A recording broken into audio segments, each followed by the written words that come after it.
Welcome to the Influential Personal Brand Podcast. This is the place where we help mission-driven messengers just like you learn how to build and monetize your personal brand. My name is Rory Vaden, and I'm the co-founder of Brand Builders Group, a Hall of Fame speaker, and New York Times bestselling author.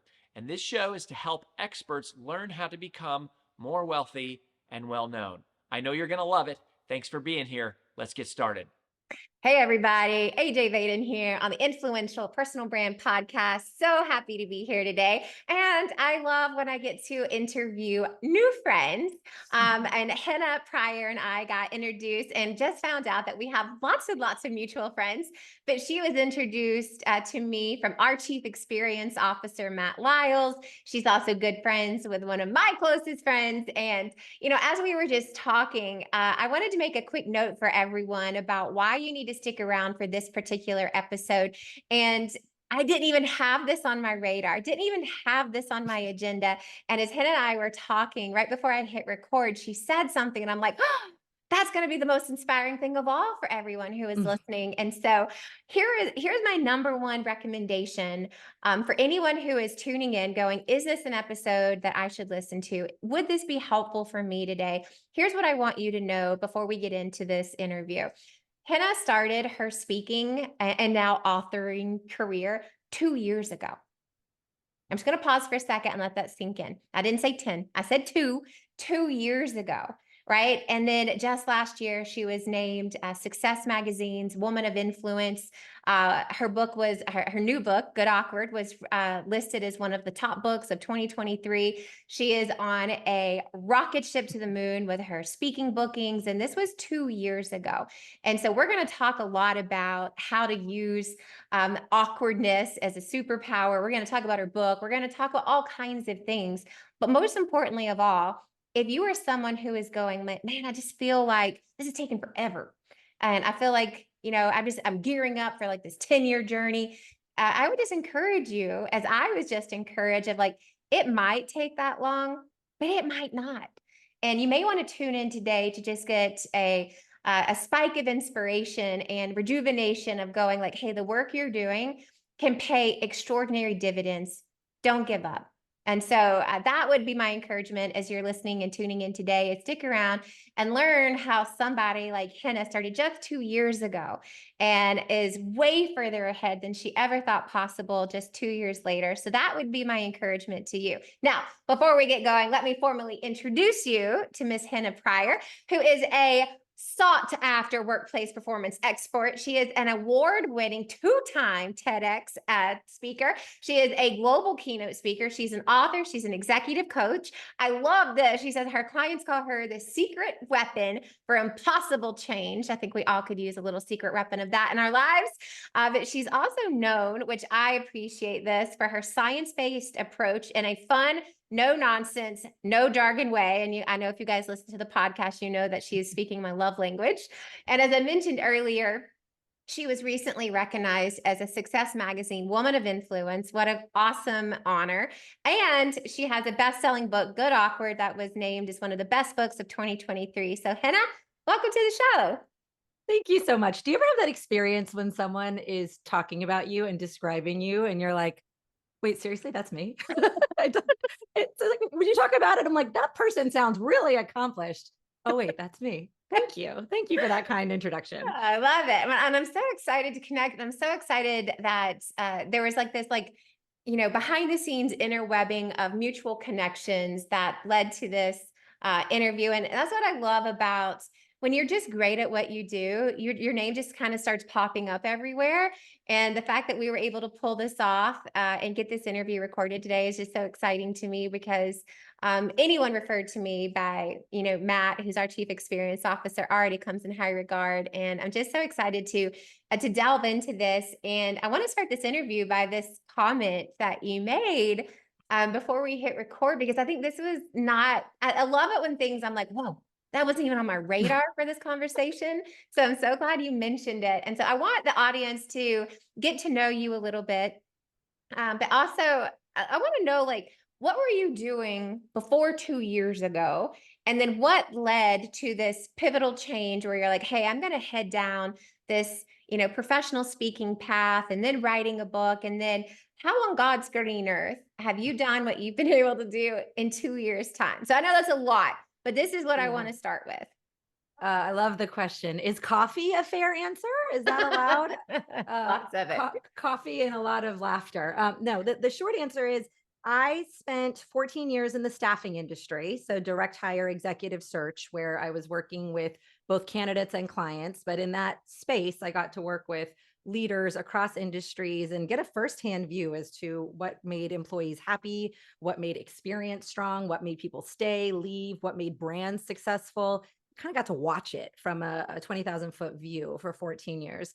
When I left there in late 2019, I actually went and got my executive coach certification. So for about a year or so, I focused on the one-on-one space in executive coaching, but slowly that morphed into, hey, can you come do this with my team? Can you come do this thing that you do with me at our conference? Can you start to talk to more of us, which naturally and organically shifted into speaking. Now, my first paid speaking gig was late 2021. So 2 years and let's say 2 months at this point. I got paid $250 to go to Vegas. They did not pay for my flight. I live on the East Coast. So I went in the hole, right? I think I was in the hole about $200. But that was my first time speaking to a group. And immediately I was like, oh, doing this in front of a bigger group feels electrifying. I love this. I would do this for free. And I think immediately once I had that experience, I knew not only was that something that I loved, but frankly, that was a calling I had had for a long time and was too afraid to step into because, at the time of I'm 42, just about to be 42. I'm like, I'm going to tell other people how to run their businesses, how to build their brands, how to be successful and have peak performance. I'm only halfway through my life. But I finally got out of my own way long enough to say, you can try this. You can take a stab at it, place some bets. And I've been placing bets ever since. And it's been great. So if you don't mind me asking, your Yeah. first paid engagement, $250, roughly 2.5 years ago. Yeah. Do you mind telling people how Yeah. often you're speaking now and what you're charging now? Oh yeah, no, I don't mind at all. At least 3 times a month, I would say I'm on the road, and that's by design. I do have children. I try not to make it more than that. And let's just say add a bunch of zeros to that, kind of 100x, 10x. My math is like not serving me right now. Yeah. So the starting number is similar. There's a lot more zeros on the other side of it. And that's the stuff of dreams. Yeah, you know what? And I think that's really important to know because I think one, it's really important for everyone to just pay attention. Like her first paid engagement was $250, not $2,500, not $5,000. It was $250 in a paper check that they handed me in the lobby when I got there. And didn't cover her travel. So it's like, if this is really a calling on your life, it's like, and I love what you said. It's like, when I did it, I was like, I would do this for free. Right? It's an honor to get paid. I love this so much. I would do it for free. But I think it's important for us all to know you're going to start in some humble beginnings, but that can quickly expedite 10x, 100x if you're phenomenally good at what you do. Right. And that's what I really want people to latch on. It's like, don't be embarrassed to go, I'll come for free. $100. Sure. I'm coming, knowing that in a short 1 or 2 years later, it could be so much more than that, but you got to be willing to go, I don't care. I want to do this so much. I'll be there. Yeah. And I appreciate what you said about being phenomenally good at what you do. I think there was some of that where I was naturally good at some of what I did. I think there's a degree to which some people have something in them that activates this.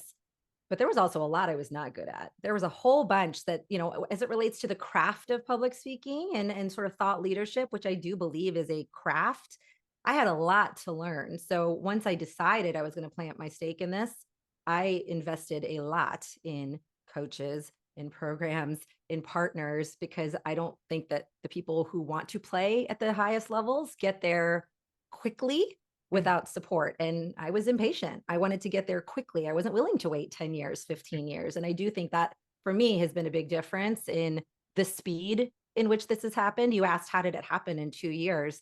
I found who I perceived to be the best. And I called them and I said, how do we work together?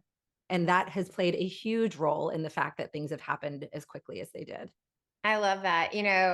We say this all the time. It's like, you don't have to recreate the wheel, so don't, Mm-mm. right? It's No. like there have been others that have gone before you. Get a mentor, hire Yeah. a coach, attend a conference, but my goodness, get out there and do something to help Yeah. expedite that learning curve. I was just thinking about this. I have a 4-year-old and a 6-year-old, both boys who are oddly obsessed with football. And we were just watching a game, and I'm drawing a blank. It's driving me nuts right now of like what the team was. But they were talking about this quarterback, and he is not a well-known quarterback at Mm. all. And in fact, the statistics that they were sharing about him were in the last 2 years, two years, he has been sold or traded or he switched positions or teams 23 times, Oh my God.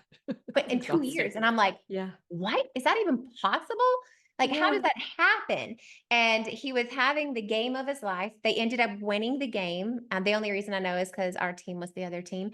And they were like just talking about like this amazing story of perseverance. And then they shared what this kid, he's not a kid, he's in his late 20s, Yeah. but this kid was doing. And he said he has hired every coach.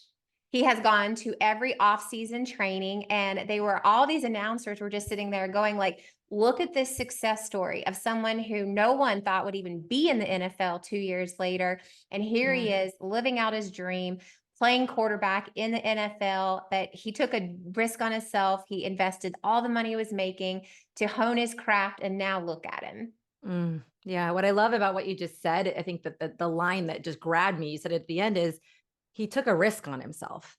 And I resonate with that so much, because when you take a risk on yourself, it can feel really embarrassing and really awkward to get traded 23 times. Most people wouldn't wave that flag proudly. No, They wouldn't say like, good for me, I got traded or 23 make times. it. That's embarrassing as an athlete, that you couldn't, stay in demand enough with where you were, that people didn't want to trade you off like a playing card. I mean, that can be embarrassing, and it can derail people from trying something new in the future. But I love that that didn't stop him. He continued to take the risks on himself because he had a goal. And Yeah. that to me is so much my ethos too. Yeah, I think that's really what it is. It's like when you are truly following your calling, it's like, I can't not do this. I have to. Hmm. I have to give it Hmm. every single thing I have. It is in my DNA, and that regardless of how long it takes, those people will be successful.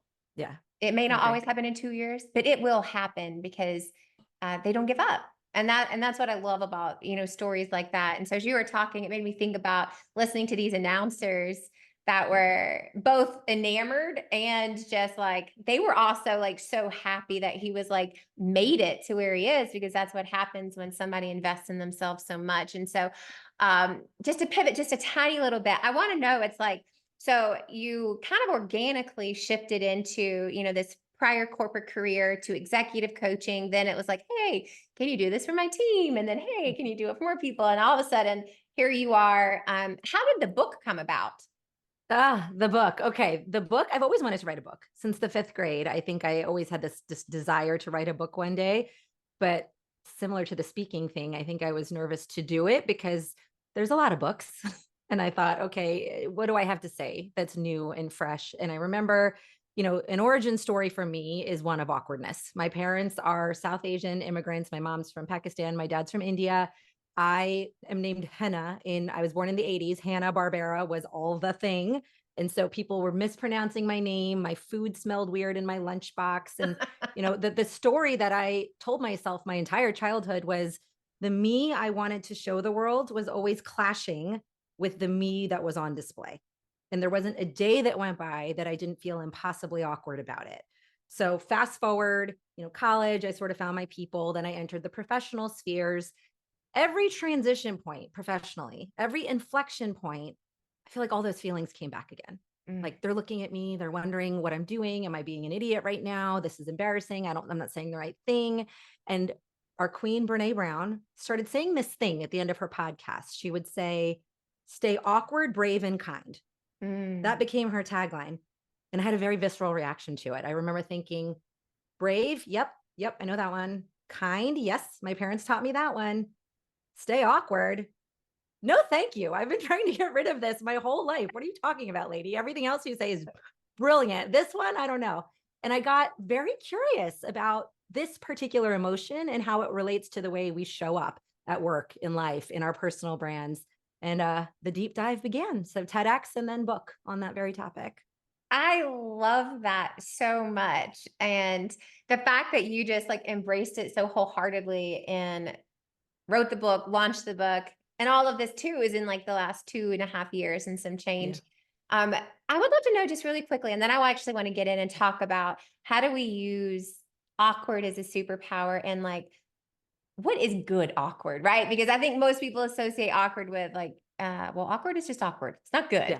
But right, there's these amazing things that can come about that. But I'd love to hear about like your just the authoring process, because first time author, right? Yep. And we have so many people who are first time authors or aspiring authors in our audience. So I would love just for you to share what was your experience of writing your book?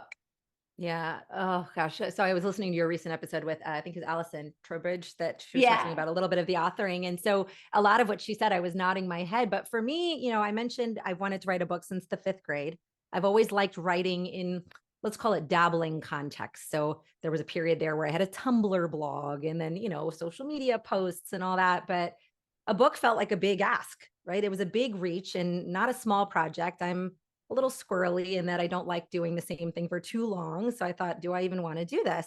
But what it really ended up becoming about was I started to seed the idea on social media. So on LinkedIn, I started to kind of test this idea of awkwardness as a superpower. Where are my fellow people who feel awkward all the time? Not necessarily who identify as awkward, and we can talk about that, the sort of state versus trait, but that feel this a lot. They feel awkward raising their hand in a negotiation or for a promotion or for a project. And so I started to test some of this content that was in my mind on social. And it was very quick that I realized other people are resonating with this. And so I didn't just start writing a book sight unseen, right? You have to sort of know, is there a reader for this thing that feels important to you? And the answer on social media was yes. People are like, I feel like you're in my head. I feel like you're putting words in my mouth. And it became very clear that there was a community of people who also had strong feelings about that word. And once that became evident, then it sort of felt like this natural morphing from, TEDx was a 15-minute test of the idea that resonated. And then there was a lot more to talk about, then landed in 15 minutes. So it became perfect fodder for a longer form book. And I wrote and wrote and wrote and wrote, and half of it got thrown out. And I found a really good editor, and the rest ended up being where we are today. And I'm just really happy with how it came out and came together. Yeah, I think what's so important for everyone to hear is that the book was not the testing ground. No, gosh, right? no. And I think so often it's like people are like, I want to write a book. And then it's like, we get busy with like writing the outline and we start writing and it's like, that's not really where it starts. And, No. back to what you said, it's like I had a Tumblr blog, I was doing LinkedIn posts, and then that graduated into a TEDx. And it's like, the more that I did, the more I figured out what was resonating and what was clicking. And it's like, we always say this at Brain Builders Group, it's like, writing a book is not the hypothesis, it's the conclusion. Right. Yeah. But we got to know what that is. And the only way to really know what that is to start testing it. Right. And that's the power of a blog and social media and speaking even, right? It's testing out the content of going, okay, now I know the words that need to be on the pages. Yeah, I think not only testing the content, but also it was opportunities to test my voice. So I've written a book in the nonfiction, personal and professional development space alongside lots of wonderful, serious types. And I quote Tupac in the book, right? Because that's who I am. And so for the last year or two, I've been playing with bringing my whole voice to my LinkedIn profile. And can we talk about serious workplace performance topics in a light, playful, no jargon way? And so, one of my personal life mantras is take the work seriously, but never yourself. But I wasn't going to put years of my life, hours of my day into a book in a voice that I hadn't yet ensured would be received by the intended audience. So much test driving the content and also test driving your voice, getting solid in your voice before you put all that energy, time, money, heart into a book. I love that. And And I love too, it's like, I love that quote. It's like, take the work seriously, but not yourself. And if you're not, and I think it's too, it's like, if you haven't figured out your voice yet, then it's not time yet. Yeah. Right. And I love that, testing your voice as well as testing the content. So let's talk about the content. So let's talk about this, this new book of yours called Good Awkward. So what is good awkward? What is good awkward? So quick definition of awkwardness is helpful here. So lots of definitions from every dictionary, but for the context of today, awkwardness is the emotion that we feel when the person that we believe ourselves to be, our true self, is momentarily facing a gap between the person other people see on display. In other words, for a moment or maybe moments, our internal identity doesn't quite match their external reality. So I raise my hand in a meeting at work and I call someone the wrong name. In that moment, the internal identity I hold, someone who's thoughtful about names, who pronounces them correctly, is facing a gap between the version that they see, sloppy, careless, doesn't care about these things. In the personal branding space, I put out a post that, without me realizing it, comes across as, a little tone deaf or a little bit off the cuff. The person I believe myself to be is now facing a gap between the person that other people see on display. That middle space where we feel that discomfort emotion, that specific emotion of discomfort in a social setting, is where we experience awkwardness. Good awkward simply means that in order for us to grow as professionals, as people, as brands, as personal brands, every time we put ourselves into that stretch zone where growth is on the table, we are going to face the potential and the possibility of awkwardness. There's no avoiding it, because to avoid awkwardness is to avoid uncertainty. So eliminating it is not an option. We have to get good at it instead. I love that whole concept of just get good at awkward. Mm-hmm. It's going to happen. It's not going away. It's Yeah. not going. Even the most confident, polished, together people have not cracked the code on eliminating awkwardness. They've just dialed in their comeback rate. Yeah. Their comeback rate is fast. Yes, I love that. So let's talk a little bit about, how do you become good at awkward? Yeah. So two parts here. The first part is awareness. There is a mindset component here. So awkwardness, again, it's a social emotion. Let's say you're practicing a social post that you want to write. You're kind of drafting it out and you get a fact or figure wrong. Well, if you didn't post it yet and nobody saw it, you don't feel awkward about it. It's a social emotion. It's once other people start to create an opinion of it that all of a sudden it kicks up. So it is very closely tied to approval. So part one of this conversation is, how do you start to peel back the layers on the stories that you hold around awkwardness? Maybe growing up, it was, don't do that. People are watching, other people are looking at you. If you grew up with those messages, then you probably are going to have lower tolerance for awkward moments. Everyone's staring, everyone's looking at you. So a little bit of a narrative rewrite on what is awkwardness. It's natural, it's universal, it's normal, and it's part of the growth journey. Part two, and this is the part that I'm very passionate about, it's conditioning. It's conditioning of a muscle. We now live in a society where we're facing a weakening of our social musculature. So on this day, AJ, we're new friends, but if I really wanted to, we could theoretically stay in touch and never talk again. We could text, we could Slack, right? I could order my meals on DoorDash. I can, date by swiping. I don't technically have to interact with another human in many contexts if I don't want to. And, add to that a pandemic, which made this much worse and accelerated it. We are facing a decline in social interaction. We don't have to have it anymore. And so what's happened is that we don't even have practice in the small moments. Yeah. And all of a sudden, we need to course correct on something that went sideways in one of our speeches and our posts and in podcasts we were on. And we're even less primed for how to handle those moments because we don't even have these daily moments of happenstance anymore. So we actually need to now overcorrect and condition for those social moments. And there's lots of ways that we can do that. But conditioning is a second important component to this. As you were talking, it just made me think, because you're right. It's like, I don't have to have social interactions, unfortunately, but it's like, even in like social media, it's like you can custom curate the perfect post of like, I never have to look awkward. I never have to experience awkward if I don't want to.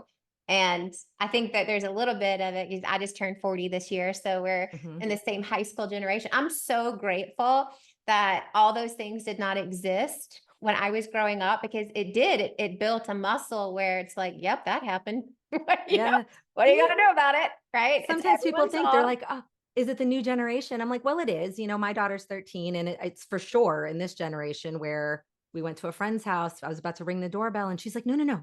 We text. We text here from the driveway." And I'm like, "Oh God." But then I thought, okay, maybe it's just the teens. It's the youths, right? Get off my lawn. My husband, who's in his mid 40s, we were trying to order DoorDash the other day and it wasn't working. And I said, "Okay, well, can you call the taco place?" And he says, "No, no, no, we'll just get pizza instead." And I'm like, "Babe, I want tacos. Like, just call." Right?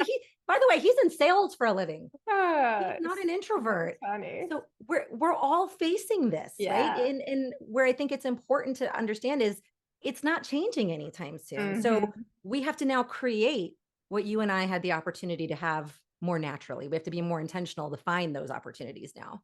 Yeah, I think that's so good. And I think it's like anything. It's like if the more you do it, the better you get at it. Right. And it's like the more it does just become that. So let's talk about these in a couple of different ways here, because I love what you said. And I've kind of have like a few questions that I want to make sure we get to through this interview. And my job is to keep us on time, which I'm not always so good at. But it's like, I love like one of the things that you have said is like awkwardness can be one of the greatest brand assets that you have. And I'd love to kind of dive into that of there's one thing of going, there might be someone listening going, "Oh, yeah, I'm awkward." There's a lot of people who are listening going, "No, I don't want to be awkward." Right. And it's like, Yeah. but maybe there's some benefit to it. So let's talk about like what are some of the perks and benefits of embracing our awkwardness. Yeah, I love that you started to touch on it when you were talking about, the way we show up on these social channels. So the thing about social, or let's just call it like our digital presence in brand world, is it's asynchronous, meaning we don't get to mess up and then quickly get the response for a mess up. It kind of Mhm. trickles in, right? With like likes and comments, and it's all this slow, different timeline type of experience. But what it happens to be universally true is, there is, I think, a greater skepticism towards the performance that happens, especially online. So Totally. in the book, I have a line, we're either awkward or we're performing. There Mhm. really isn't an in between, right? Where if we're perfectly on point, that's okay. I'm not against perfection, but just understand that if you are coming out as a human perfect, then you're performing. Otherwise, we're in that awkward potential of something, going unexpectedly awry. So where there's opportunity here is knowing that our audiences generally are holding up a little bit of skepticism about the highlight real world, the perfect, we're always on, we're always getting it right.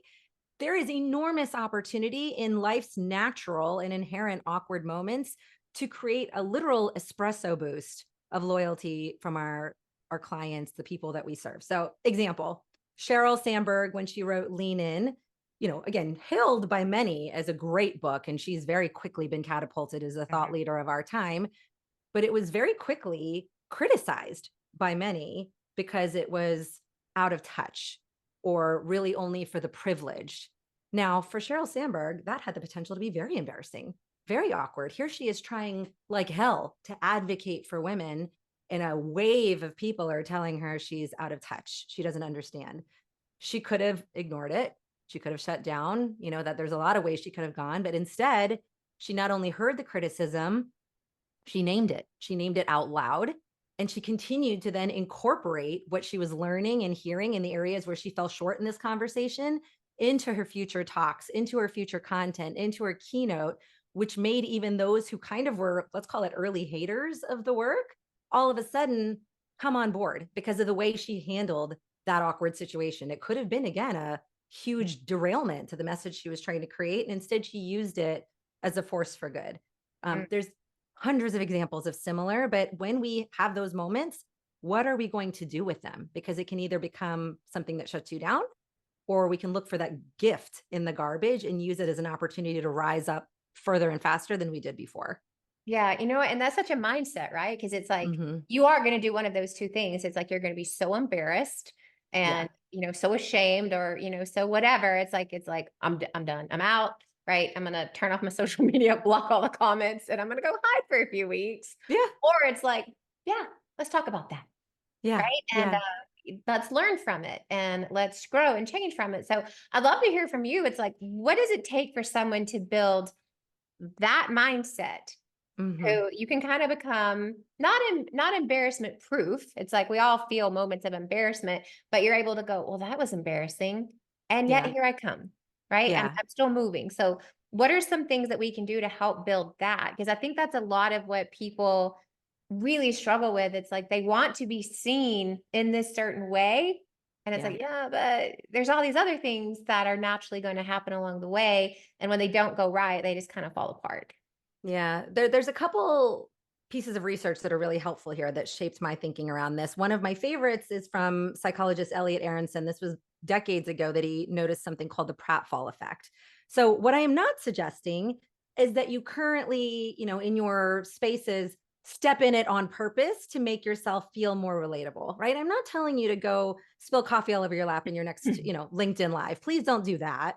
But what I am saying is that what the research shakes out is if you are generally someone who appears competent, intelligent, smart, capable, if you generally, most of the time, come across as someone like that, and you occasionally say the wrong thing, step in it, embarrass yourself, have an awkward moment, it actually does not hurt you. In fact, what the pratfall effect tells us is that people like that, what it actually does is it kind of knocks you down a little bit off the pedestal that we put you on and makes you one of us. It makes you human and relatable. And if you can just stay in that for a moment and go, well, wasn't proud of that. That didn't quite go, how I planned, or I didn't say that the way I wanted to.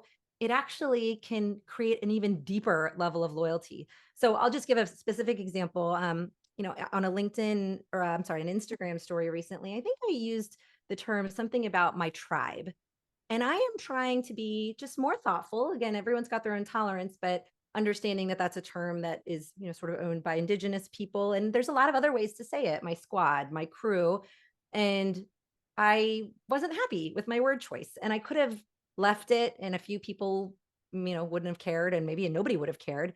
But for me, that felt like a misstep that I wanted to address. So it wasn't terribly difficult to say, you know what, I wish I didn't use that word. Right. And that's just something I'm being mindful of. No judgment. Everybody else is on their own journey.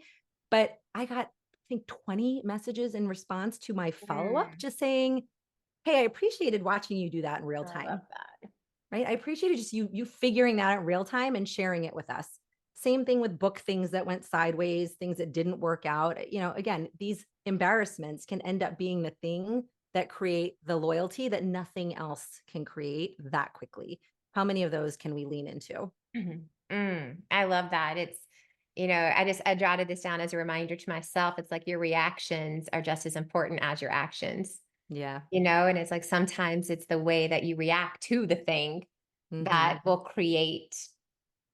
Well, I guess one, it's a little bit of that authenticity factor, but more than that, it's that humanizing factor. It's like, yeah, I appreciate that, and I don't see that very often, right? It's Yeah. embracing this thing that I'm like, oh, I wish that didn't happen, but let's talk Yeah. about it versus brushing it under the rug. Yeah. And I think just the second thing I'd add to this is, we just heard that the word of the year was authenticity, right? Merriam-Webster said and a lot of people are like, yes, I love that. I can't wait to be more authentic. And yet they are still trying so hard to be perfect in their videos, in their posts. And what I remind them is you can't get to authenticity without stumbling through awkwardness first. There isn't a path there. Awkwardness and the messy middle is the journey to authenticity. And what I'm not asking again is for you to falsify it, but what I am asking is don't keep the curtain shut during those moments. Just let people in and trust that as long as you are generally, again, doing a good job in your other spaces, you generally show up as prepared in care of the people that you serve, that believe it or not, people will not hold it against you. In fact, it has the inverse effect as long as you're setting the right foundation the rest of the time. Yeah, I love that. And actually, it made me think of something. I think my husband does amazing things in lots of areas, but one of the things that Rory does really well is, he learned the art of this at a really young age. He started speaking when he was like 18 to high school groups, but in his early 20s, I remember him teaching other young speakers, these comeback lines. Mm-hmm. And the comeback lines were, this is what happens if the audio goes down. This is what Mm-hmm. happens if no one laughs. This is what happens if, and it was like, immediately he was like, this is how you, and now what I hear you saying, it's like, what he was doing is like, this is how you embrace the awkward, Yeah. right? And be Yeah. prepared for it, embrace it, know it's going to happen at some point, be ready for it. And if you're ready for it, then it turns something that could have been so off-putting into something that's quite honestly quite hilarious. Yeah. I Right? love that you And made this connection. Yeah, because yeah, one of the last chapter of the book, we talk about using kind of improv skills to yeah, tolerate and embrace awkwardness. And it's exactly what you're describing. It's understanding that uncertainty is going to come. Are you building the muscle to tolerate it? And again, you don't have to take an improv class. In fact, let's start small. The next time you're at a coffee shop, leave your headphones out, right? See what happens if you catch someone's eye. The next time you're in the supermarket line, leave your phone in your pocket. yeah. See what happens if you catch someone's eye. In an elevator, don't hammer the closed door button shut. See what happens if someone walks in and you make a quick conversation. We have to intentionally now create these little moments to practice being in social uncertainty, or we will never tolerate somebody not laughing at our joke. We will never tolerate somebody shouting us, heckling us in the audience. If we don't build social reps in the small moments, the big moments are going to be extra painful. We have to build up. Disastrous. Yeah. It's so funny. As you said, as you mentioned improv, I'm like, oh my gosh. During this exact same time period, Rory was taking stand-up comedy lessons. I It's love like it. he totally learned this in stand-up comedy. And I'll Probably. tell you, going to watch him in stand-up comedy, that was awkward. I was awkward. That was awkward. That was awkward for me. But it was like one of those things. He was like, I'm going to do this so that when I'm on stages, I'm prepared. And Nothing will phase him anymore. yeah, and it's so true. But Mhm. it's like a totally connected dots as you were talking about that. And I don't know why I had a 20-year flashback, but I'm like, oh, that's what that was. He's ahead of his time. I love that. Okay, so my next question is, how do you monetize this? Right. And it's like, you have this whole idea of like, you can monetize your missteps. Mhm. So Yeah. I want to talk about that because I got lots of awkwardness. So how do I turn that into some sort of monetization idea? Yeah. Again, I am so just tickled and grateful and thankful and humbled by the last few years. But I will tell you, one of the biggest pieces of feedback I get after a keynote is, gosh, Henna, you're so relatable. You're Mm. so approachable. You're one of us. And I'll tell you, it's as simple as naming my F ups out loud. Excuse my language, right? Like the things that I'm teaching, I don't start with what went well. I start with how I Mhm. royally screwed it up a million times. Often on a stage, I will say, you know what? I meant to explain this graph differently. Rewind. Let's try that again, right? I will have very natural moments of brain fart. I went blank. I meant to explain that differently. Or someone will, respond if it's a small group in a way that I didn't expect. I don't run away from that or I, Mm. shy away. I actually run in and say, I didn't expect you to say that. So let's talk about this a little more. Tell me more about what you mean by that. But I lean into what in many cases would create oh my gosh, I don't appear like an expert anymore. I don't appear what I'm talking about anymore. And people are so afraid to do that because they're afraid it's going to diminish their Mm. perception of expertise. But again, Totally. I'm here to tell you that if you generally are well prepared, well rehearsed, well thought out, the rest of the time, those couple of instances are actually going to give you feedback of, oh, you're so human. You're so Mhm. relatable. You're so approachable, which has been a catalyst for my repeat bookings. We like people that get it. So getting it, keeping the awkward alive is a money-making opportunity if you let it. I think that's a huge part of it is that, what I said, what you said there, that I think it's really important is relatable. And that doesn't matter if you're a speaker, an author, small business owner, a startup. It doesn't matter if you're a salesperson, a doctor, a physician. It's like, my gosh, we all want someone who it's like, do you get me? Because this Yeah. conversation, like, I feel like I'm so dumb right now. Like, I don't even know what Yeah. words, we were at a restaurant here lately and I'm like, I feel so dumb asking this, but I don't know anything that you just said. Like, what is that? And how is Right. that cooked? And it was like Right. Rory on purpose always is like mispronouncing things on purpose to embarrass me. And it's like, Yeah. Eric Hovey, he's always like Oh, haircut verts. oh boy. Stop saying that. But it was like we were at this restaurant and I'm like, I literally don't know what anything is. I'm like, you were Yeah. talking too fancy right now. And it was like, I was like, in that moment, I felt so out of place in this restaurant. I'm like, babe, this Mm-hmm. is like too much. I cannot handle this. And he was like, do you want to leave? And I'm like, kinda. I'm like, if I Mm-hmm. can't tell what is on the menu and the server is having to explain to me what all these things are, I'm like, this is too much. But I think there's a Yeah. lot of that of going, like, it literally did create like a physical reaction of like, I'm not comfortable here. Like, I'm not Mm-hmm. enjoying myself anymore. I feel so dumb that I just had to Mm-hmm. ask all these things. Like, why couldn't there just be a little bit more of like the everyday person who eats food is going to come in and wonder what is all this stuff Right. that we've put on this menu? And it was like literally, I was like we almost got up and left, and Rory was like, "Babe, Mm-hmm. just the food's going to be good, right?" Right. But Right. it's like one of those things. It's like 100% of it was like I felt so out of place because like, Mm-hmm. does everyone else know what this is? Is this just me? And Yeah. it's that relatability factor. It's like, how often do we use our expertise to help us sound more credible? But what we're really doing is creating this huge chasm between Yeah. us and our audience. And they're going, well, she's too smart. Like, I don't Yeah. even know what she's talking about. And I'm too afraid to ask because I don't want to look dumb. So now I'm just sitting here going, what is going on? What is Mm-hmm. happening? And I think that happens all the time. People just don't talk about it.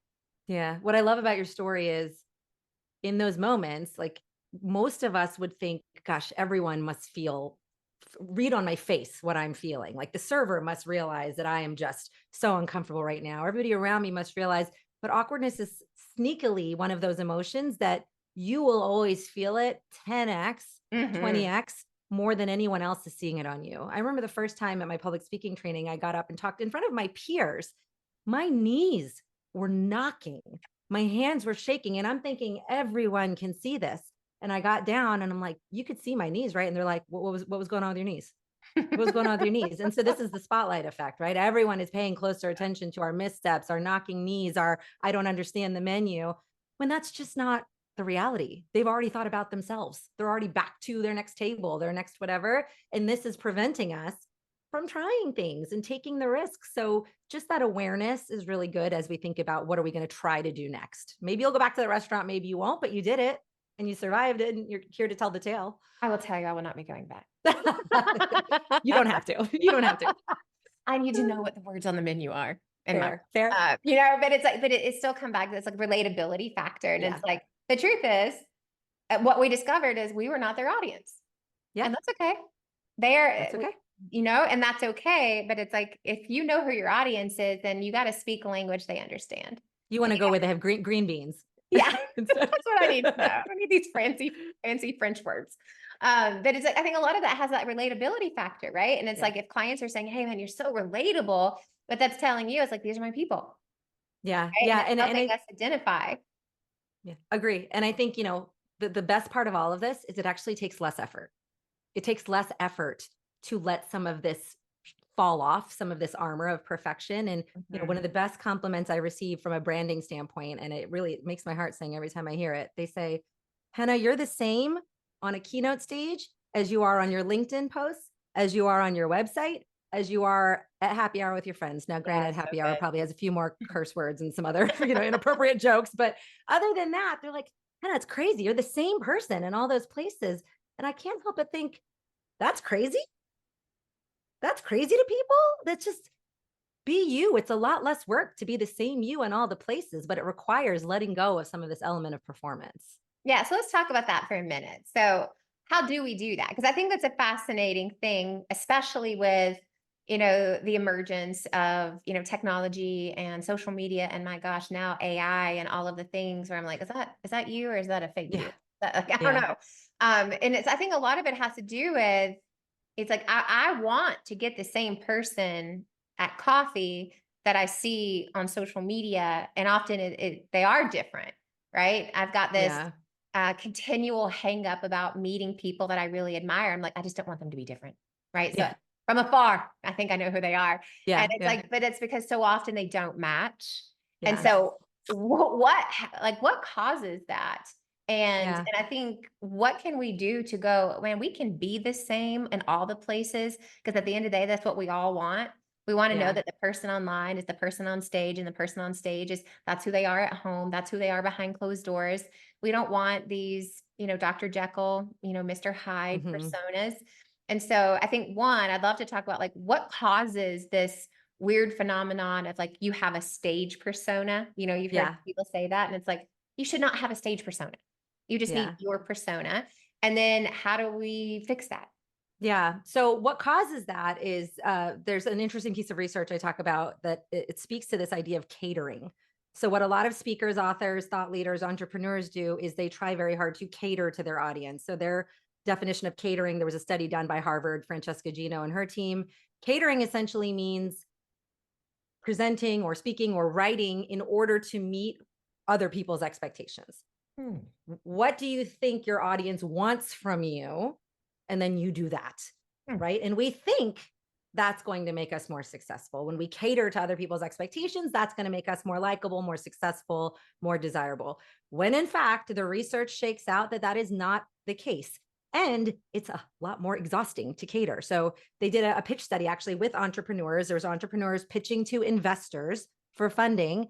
And the entrepreneurs who catered to the investors, essentially presented what they thought the investors wanted to hear, were 2/3 less likely to get the funding versus the 1/3 who kind of came in passionate, organic, raw, stumbles, fumbles, blunders, and all. That third was more likely to get the funding. So catering not only does not help your leadership or your persuasiveness or your influence, in fact, it hurts it. And you collapse into bed at the end of the night because you've been wearing this mask of someone that you're trying to be for other people. And so what we can do to over-index on that is to just try to be really honest with ourselves. Is this what we actually want to say? Or are we saying it because it's what we were told other people want to hear? And we can also just monitor our energy levels at the end of the day. If you're pooped at the end of the day as a content creator, as an influential brand leader, think about why. Is it because you're catering? Because if you are, you're going to be pooped. If you're coming from an authentic place of what you actually want to say, you're more likely to feel energized. How do you feel at the end of the day? Do that assessment, start from there.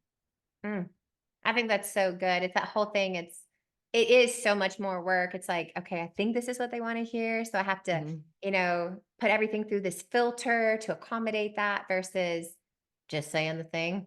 Right. And making adjustments along the way. Yeah. If you say the thing and it's not for them, guess what? You're not likely to end your career there. Make adjustments along the way. Yeah. And that's the thing. There's an audience for anything and an audience Yeah. for anyone. You just have to find yours. Exactly. Exactly. I love that. But it's true because it's like when you're trying to fit the mold of whatever you think it is more work. It's so much more work. And the mold Versus changes. yeah. We know Yeah. our audiences shapeshift constantly. The mold, all of a sudden, the goalpost, like, oops, it's not there anymore. And here we are trying to chase a target that is a kind of fool's errand. All right. So I have just a couple of last minute things that I'm just curious to get your thoughts on. So what would you say for the person who's listening, who's going, man, I avoid embarrassing moments, awkward moments at all costs because I don't rebound quickly and it does affect me mentally, emotionally, and maybe even physically. What would you say to that person who is going, I mean, I listened to this, but I'm going, that makes me want to cringe the thought of letting my failures out into the public, or the person who's going like, that's good and all, but that would never work in my workplace. Like if I actually made a mistake, I'd be fired. Like, what would you say to that person who's kind of like filling their head with those sorts of thoughts? Yeah. So awkwardness, embarrassment, cringe, they're human, universal emotions. So I hope to a degree, everyone listening to this is like, oh boy, she's having me lean into this. This is going to be uncomfortable. Yes, it is. And the moment you realize that it is not something avoidable and that it is not something we can run from is the moment you'll at least start prioritizing your response to it. So it's not that you're never going to feel it. You are. It's just, are you hooked by it? Are you ruminating? And more importantly, is it freezing you from raising your hand the next time, from trying the post the next time? Is it paralyzing you from taking those micro risks you need to take in this current market to stand out, to be a leader, to be provocative, to be someone different? If it's preventing you, then it needs reexamination. If it's not preventing you, some people own their awkwardness. They're like, I'm awkward. I say awkward stuff and here we go, right? They're comfortable. Yeah. Know which one you are. And then the second thing I would tell you is that it is not just an awareness thing. It is a conditioning thing. So I'm not saying your first at bat is put up a really, provocative or potentially controversial post and let that be your first effort. How about start with, calling your dinner in tonight at the restaurant instead of using the app? Right? How do you start small? How do you create opportunities for uncertainty in your social environment so you can start to build up slowly that tolerance for when something goes sideways? If you don't create any opportunities in the small moments, every big moment is going to feel like that much more of a disaster when it doesn't go the way that you expect. Create opportunities in the small moments. I love that. And that's the thing. It's like with anything, it's like take the small steps. But I love that. It's like to create opportunities for uncertainty. And I think most people are trying to avoid uncertainty at all costs. But Yeah. you're saying, no, find it, right? Even if it's Yeah. as small as picking up the phone and calling, but find those moments for uncertainty to build that muscle. Yeah. If we I love don't, then taking small risks is never going to feel okay. And as people building brands, we have to. Mm. Okay, last question. You mentioned it's like you can embrace this idea of good awkward to expand your brand. What do you mean by that, and how do we do it? Just, every time you have one of those moments where you're like, this post was a flop, this podcast, I said something dumb, right? It's okay to do that.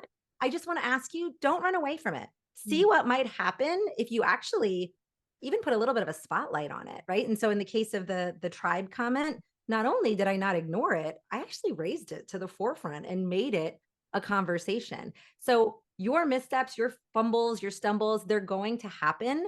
Not everything requires a spotlight, but carefully and selectively with good judgment, choose which ones might actually move your brand conversation forward. Because believe it or not, life gives us plenty of fodder. So It good. just depends what we want to do with it. Oh, that's so good. And I love that. It's not like, hey, tell everyone every embarrassing thing No. that you said or you did, but it's like, hey, don't ignore this awkwardness that happens in life and don't ignore your missteps, but discernment, decide which one of those would actually help you expand your brand, connect with your audience. And for those, put a spotlight on them, humanize yourself and let people know it's like, these things happen to me too. Yeah. Yeah. I love that. And I think so much of this is about, in my filter, this is about relatability, which Yeah. I think is a key to trust. It's a key to building strong relationships, which you can build without actually ever meeting anyone in person. But Yeah. so much of that just comes with like, I know that I'm getting the real person, Yeah. right? I And it's think like, when someone says, Henna, I feel like I know you and they've never met me, that feels like, a tick in the win column, because that means I'm giving enough of all of it to my branding efforts. And the good news is all it requires is me not stopping it, just letting it come out. I love that. Henna, if people want to connect with you, follow you, learn about you, where should they go?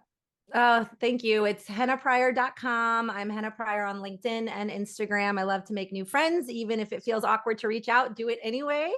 And the book is Good Awkward, and goodawkward.com has more details. It's everywhere books are sold. I love that. So hennapryor.com, I assume people can get all their social stuff there.